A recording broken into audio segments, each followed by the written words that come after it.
여러분, 눈앞에 보이는 상황이 어떠할지라도 그것은 내가 만든 세계일 뿐입니다. 우리는 그곳에서 먼저 벗어나야 하는데 자기라고 믿는 이 거짓자를 먹여 살리기 위해서 그 현실을 바꾸기 위해서 발버둥 치며 가진 일들을 향하고 염려, 걱정, 근심, 불안, 두려움들, 공포 속에서 살고 있는 것입니다.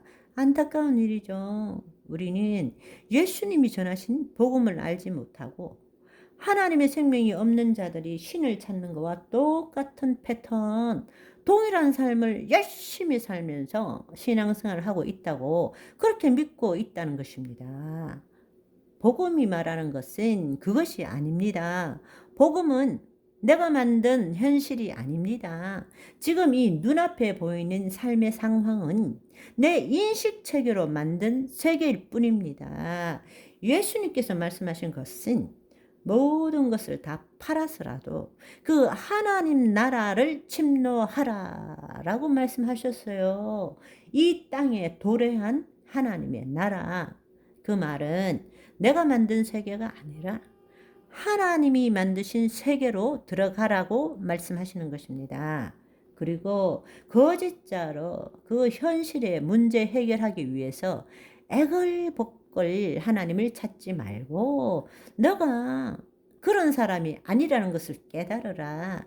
너는 예수 그리스도 안에서 새로운 피조물이고 나의 자녀야. 내일 아궁이에 던지오는 들풀도 하나님께서 이처럼 입히시거늘 하물며 내 자식인 너희들일까 보냐. 믿음이 적은 자들아, 왜 그렇게 두려워하느냐? 왜 근심하느냐? 왜 염려하느냐? 내 안으로 들어오라 라고 말씀하십니다. 아멘. 그리고 그 자신의 마음을 새롭게 함으로 이제는 나를 위해 사는 것이 아니라 너는 내 영광을 나타내기 위해 지음받은 존재니라 말씀하십니다. 너의 그 목숨 하나 붙이기 위해서 애걸복걸하며 그런 신앙생활을 하는 것이 아니라 너는 내 안에 들어와서 내 자녀가 되어서 내 모든 것을 너희에게 주었으니 이제는 이 땅에 나의 영광을 드러내라. 그것이 너의 존재 이유다. 그것을 우리에게 알려주시는 것이 바로 복음이라는 것입니다. 아멘. 우리가 정말 이 좋은 소식을 누릴 줄 알아야 되는데 여러분 한번 생각해 보세요. 8.15 광복절날 우리 민족이 얼마나 기뻐했습니까? 여러분 우리가 IMF에서 벗어났을 때도 얼마나 기뻐했습니까? 그것과 비교될 수 없는 좋은 소식이 복음인데 우리는 그 복음을 듣고도 기뻐할 줄도 모르고 누릴 줄도 모르는 그렇게 지금 우리는 신앙생활을 하고 있다는 것입니다. 여러분, 복음은 정말 있을 수 없는 좋은 소식입니다.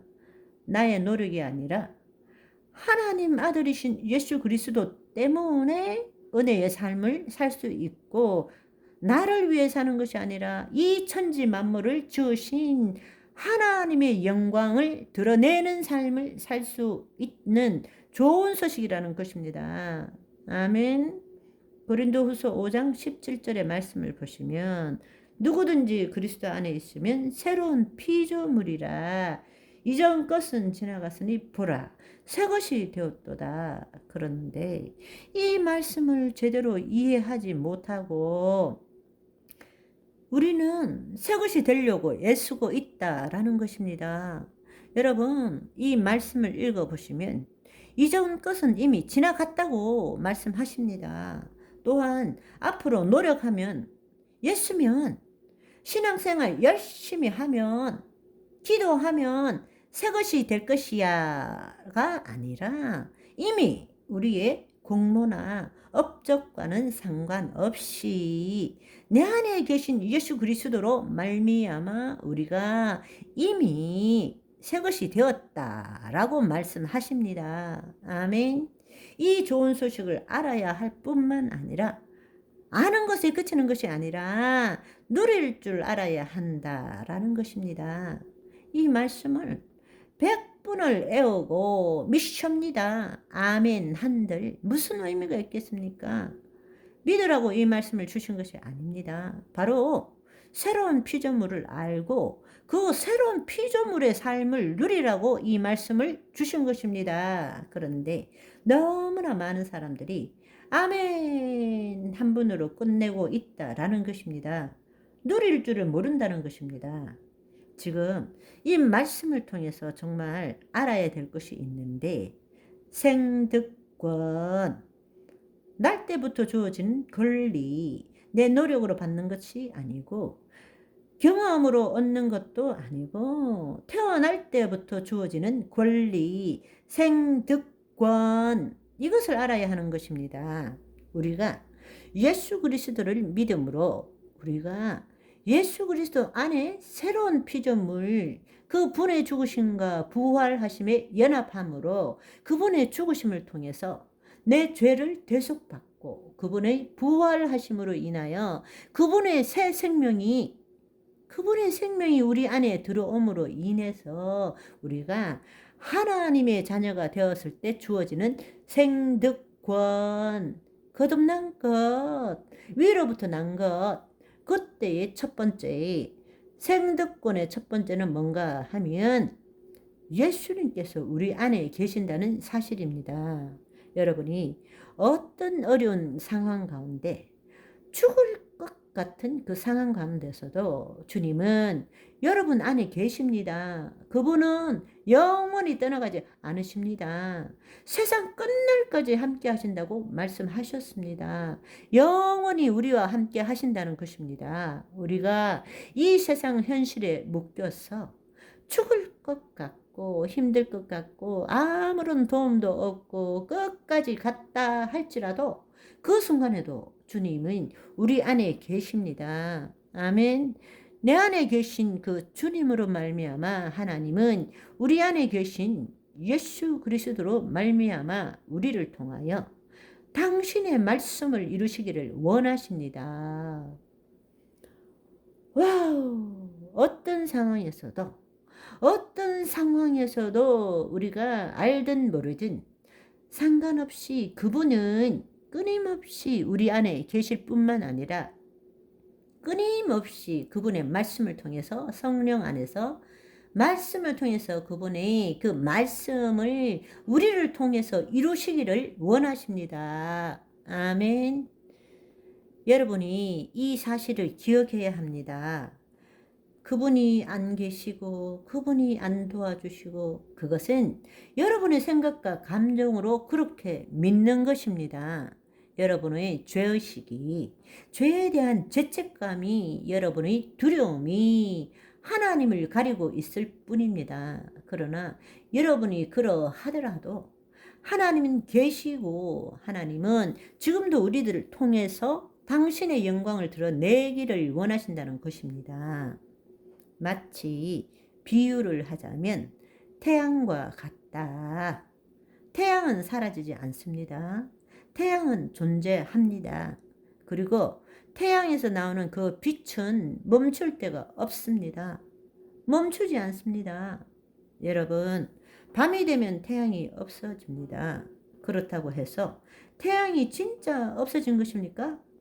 아니에요. 여러분, 지구가 둥글어서 다른 곳을 비추고 있을 뿐이지 태양은 그래도 밤에도 비추고 있는 것입니다. 구름이 끼면 햇빛을 못 봅니다. 그렇다고 해서 햇빛이 안 비칩니까? 아니에요.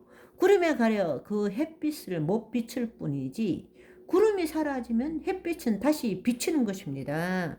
그러나 그 태양하고 비교도 안 되는 주님. 왜냐하면 태양은 저 멀리 있지만 주님은 지금 우리 안에 와 계십니다. 그분은 영원히 함께 하십니다. 끝없이 우리에게 말씀을 이루시기를 원하십니다. 우리가 죄를 짓더라도, 우리가 하나님에 대해서 잘못 생각하더라도, 상황에 묶여 있고 마귀에게 묶여 있더라도 그분은 자비하신 분이십니다. 그분은 은혜로운 분이십니다. 그분은 신실하신 분이십니다. 그분은 우리를 또 용서하고 또 용서하시는 분이십니다. 그분은 끝없는 사랑을 베푸시는 분이십니다. 그 하나님이 지금 우리 안에 계신다는 것입니다. 아멘. 이것을 여러분이 알든 모르든 지금 상황이 어떻든 상관없이 그 일은 내 영 안에서 이루어지고 있다는 것을 붙들어야 합니다. 생득권, 그것은 당신이 노력해서 얻는 것이 아닙니다. 이미 여러분이 거듭날 때 주어진 것입니다. 이것을 알고 누릴 줄 알아야 되는데, 그런데 너무나 많은 사람들이 지금도 주여 주여 도와주시옵소서, 살려주시옵소서, 당신 없이는 죽습니다. 이 말은 하나님의 생명이 없을 때는 가능합니다. 그러나 여러분 안에 지금 여러분이 그런 관점으로 기도한다면 당신은 하나님을 당신 스스로가 분리시키시는 거예요. 하나님은 내 안에 계시는데 당신 스스로가 하나님을 몰아내는 거예요. 무슨 말인지 이해되시나요? 그분은 우리 안에 계십니다. 그분은 내 거짓자가 주체로 살아가는 삶이 아니라 그리스도가 주체인 삶을 살기를 원하십니다. 그럴 때에 깨어나서 내 안에 계신 주님을 통해서 이 일을 이루십시오. 내가 가지고 있는 근심, 걱정, 이 모든 것, 내 생각과 감정이 만든 것입니다. 이거 내려놓겠습니다. 주님께 드리겠습니다. 주님 이루어 주시옵소서. 이것이 올바른 신앙의 태도라는 사실입니다. 아멘. 우리가 만든 믿음 때문에 하나님이 없게 되고 하나님이 우리에게 관여하지 않게 되는 것이지, 그것은 우리 생각과 감정이 만든 우리 믿음일 뿐입니다. 잘못된 거짓된 믿음일 뿐입니다. 우리가 어떤 믿음을 갖든 우리가 어떤 생각을 하든 생득권은 주어진 것입니다. 사라지지 않는 것입니다. 아멘. 그러면 오늘은 여기까지. 바이바이.